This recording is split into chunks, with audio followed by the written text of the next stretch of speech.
That's a real short-term indicator, Tyler. It's really important. It only works at extremes. The rest of the time, you're just wasting your time by looking at it. But with literally 90% of all listed stocks trading below their 40-day moving average, that's such an extreme level that the way I look at it is it's like a rubber band, and it's so stretched that there's only kind of one way for things to go. So I'm looking for a short-term rebound. Historically, that's been the case with that particular indicator. This is one of those instances when I look at it and it seems to work like just clockwork. Does today's action feel like that short-term rebound to you?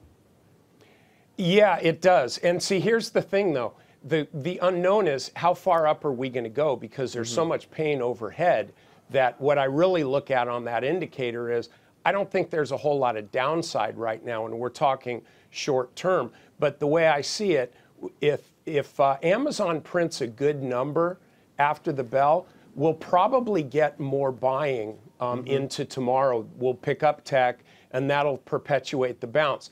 If they don't, and I have no way of knowing, neither does anybody else, if they don't, then that's going to be a real problem for the market. I'll come back to you overall, see what we're seeing short term is, though, selling. Good earnings are not really being rewarded. Microsoft, Boeing, they're up, but they're not exactly screaming these days. I'll come back to you in just a minute. I want to bring Doug into the conversation.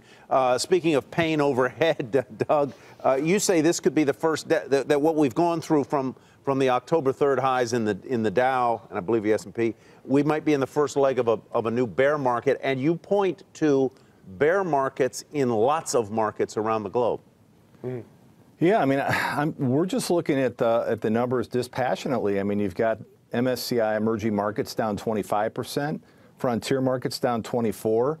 Here's a new one for you. The MSCI World ex-USA Index, equal weighted, is down 22% from its high in late January. So, you know, you talk about first leg down. I mean, you've probably already had a couple of legs down in foreign stocks, and even the decline in the U.S., which is sort of in its infancy on a time basis, may be somewhat more advanced on a price basis. And this so much reminds me of a bear market that was in force when I got into the business back in 1990, in which the foreign markets were down big, I mean, led by Japan in the first half of 1990, yet somehow the S&P escaped the damage and eked out a high in July of that year and caught up very quickly at the end.